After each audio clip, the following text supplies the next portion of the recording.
Welcome to this edition of the Eagle Sports Coaches Show from the Lynn Miller Room here at the AAC. Our first guest this afternoon will be Stephanie Barker, and women's golf already underway at Morehead State. Tell us a little bit about your first match.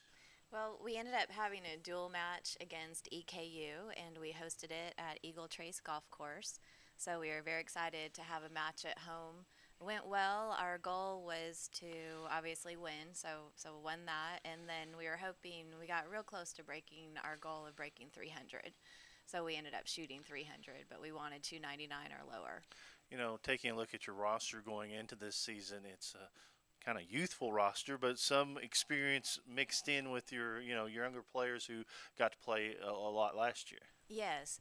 Yeah, we're almost starting over as a program, if that makes sense, because this is our fifth year of existence. We have one senior, we have two juniors, and then the rest are we have three sophomores and three freshmen. So during our dual match, we ended up having actually, I'm trying to think, we had one senior and then two freshmen and two sophomores in the lineup.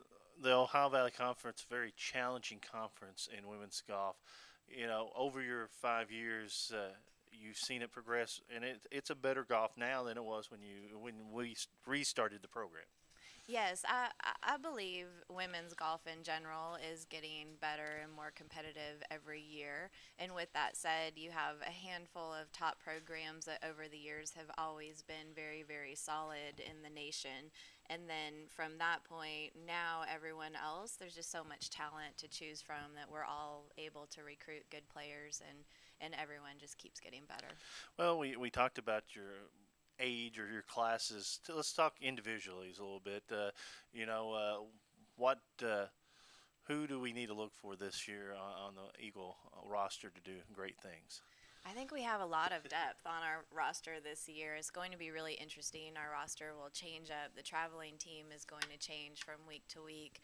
I believe it would be very difficult for Marissa Camelgarn to be left behind. She was OVC Player of the Year last year. She was Freshman OVC Player of the Year. Now she's a senior. We need her leadership. We need her expertise. She's a very solid player. After that, with that said, you've got Vanessa Bognot is a sophomore. She was Freshman of the Year last year. She's an incredible player when it comes to tournaments. And then we've got newcomers that are really solid as well. You have Linnea Scholin from Sweden. She can definitely hit the ball a long way. Very solid player. Anna Appert Lund is another freshman from Sweden, and she's very experienced. She's been playing in a lot of professional events. And then, of course, we've got our sophomores and juniors that are returning, and everyone worked hard over the summer. Everyone had great tournaments over the summer. It'll be an interesting year. As a coach, the summer is so crucial as they get out and play. Is it hard to keep track of them, or do they report to you in the summer, or how does that work for golf? Well, with golf, it's an individual sport. So we operate as a team sport, but it is an individual sport. I've recruited people that I know I can count on to work hard. They also know their own games. They know what they need to work on over the summer. Most everyone has their own swing coaches, and they have their sports psychologists, and they have their weight training coaches and all that. For the most part, we had some girls that had to take summer school, and Marissa's attempting to get into medical school, so she had the MCAT, and she was doing some volunteer work at hospice. So they're all real busy in the summer, but they do report back to me as far as how they're doing in tournaments, and we do come up with a plan of these are things that I feel like you need to work on. What do you feel like you need to work on? And we're usually on the same page. Taking a look at your schedule, I mean, since you've been here, it seems like each year it's getting a little tougher and a little tougher. And I know as a coach, you want to go and play in better tournaments, see some of the better golf courses, so the young ladies can improve their game. And as you trying to build this program, and it's still a young program in its fifth year, that's what it's all about, trying to get the better competition for your young ladies. Yeah, with scheduling, you want a nice mix. You want to play against people that are in your league, but you also want to play against a wide variety of teams across the country and see how you stand up. Our goal eventually is to be able to make it to NCAA regionals just based on our ranking. So to do that, you have to make sure that you have a solid schedule and you're playing against great teams. I think we've done that this year. I would say probably over the years, like you said, our schedule keeps getting tougher because as your team gets better, you end up being invited to nicer and more competitive events. You have, if you take a look on MSUEagles.com at the women's golf schedule, you'll see North Carolina, Tennessee, Florida, and of course the OVC tournament in April at Dixon, Tennessee, and then of course some of these very nice golf courses that you'll play on. And as a coach, I guess you get offered a lot of tournaments. How hard is it to choose which tournaments that you want to go to? I think sometimes you end up playing tournaments that you know fit your team. The course fits my team in this way, and then also different venues that you know are going to be challenging, but you feel like, hey, we still have a good opportunity of showing up and winning this tournament or placing in the top five against teams that are ranked anywhere from 50th in the country to top 100. With the way that our team has been ranked in the past, our goal this year is to be a top 100 team in the country. The closer we can get to top 60 means that we're obviously reaching that goal and going above and beyond our expectations. But looking at this team so far, I think we're really capable of doing that. It just comes down to playing well the right week. Stephanie Barker is our guest, Eagle Sports Coaches Show, and Stephanie, it's hard to think about 5 years ago when you first, or probably six, because you had a year to adjust and plan what you want to do. Are you happy through the first 5 years with how this program has gone? Oh yeah, yeah. I think every year you look back and you reflect, and so reflecting last year and sitting with the team, we felt like we came in second an awful lot. Second's not Okay. bad, but at the end of the day, you really wanted to win. That was your goal. This year, we're just that much more hungry. Looking at events and talking with the team, I mean, we have our goal of, we want to place, top three, top five, want individuals to do well. But at the end of the day, we really do. We have that goal. We want to go to events and we want to win. I know that when right as you got here to start or restart the golf tournament, about the time that Morehead State purchased Eagles Trace, how big an advantage is that for a golf program to have a course, and not only a course, but a course like Eagle Trace?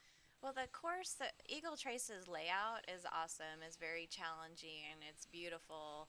You have to hit your driver straight. You have to hit your approach shots well. The greens are small. All of those things are very advantageous for a golf team to have. They treat us really, really nice. We're members out there, but at the end of the day, they just really treat us well, and we're able to do what we need to do. I think it's really, really advantageous to have your own facility. I can maintain relationships with the people that work out there. We get along real well. They know our kids. Everything's great. I'm not having to beg different facilities to allow us on and scramble around if that week we're not allowed somewhere and then we have to find a different place. Western Carolina, the Great Smoky Intercollegiate coming up on September 17th and 18th. What schools are going to be at that outing? I know we have quite a few schools that are in our league that are going to be there. Western Carolina is a top ranked team. I believe that they're probably between 60 and 70 in the country each year. They're a great team to compete against. As far as all the other teams, I don't know. Yeah, no, Like, I that's know, I've seen the emails and I know who's there. I know EKU won the event last year. They're returning. I think Tennessee Tech is going to be there. So those probably Austin P. Those are the schools in our league that are going to be there. Then after that, I believe you have like the Middle Tennessees and a lot of North Carolina, Tennessee, and Kentucky schools. Probably Western Kentucky will be there as well. after the Western Carolina tournament. You go to UNC Greensboro, and then the Austin P Fall Invitational, and then you end the fall schedule with Middle Tennessee, the Blue Raider Invitational. You mentioned the OVC. What have you heard about the league this year? Every year, everyone's strong. I mean, Murray always steps up at the OVC. They always have a strong lineup, a good team, obviously a great coach. Jacksonville State, they're always strong. I believe anyone has a great shot of winning from year to year. It's early to say right now, but hopefully we look great. We're very strong. We have a really a lot of depth on our squad, and that's a good thing. So we should be in the running once again. Now, a lot of people, when I get asked questions when I get ready to talk to you, the fact is they want to know what's the process from the fall to the spring. What do you all do? I mean, what's the practice progression because it's winter outside. Right. You can get a lot done. November, a lot of times they're trying to catch up with their classes and get ready for finals, but they're also working out a lot. We're doing quite a bit of strength training. We're also doing some skill instruction. If we need to be inside, which normally we're not, November and December tend to be just fine here. It's usually in January that it gets a little more interesting, right when school starts again. Once we come back after break, and you don't always know what everyone's plans are for break. Some of them, the ones that are from California, they go back home. They're able to practice and play, but you still have a lot of things going on with family and holidays. So we usually have a little bit of a slow start in January. We're getting back into it, and then we hit the ground running the end of February, and hopefully it doesn't stop till sometime in May. Yeah, that's true. Western Carolina, the Great Smoky Intercollegiate's the next tournament up for the women's golf team at September 17th and 18th. Stephanie, always a great time when you join us. We appreciate it, and we'll talk to you a few more times throughout the school year. Great. Thanks for having me. Stephanie Barker, women's golf coach here at Morehead State University. We'll come back with more. This is the Eagle Sports Coaches Show.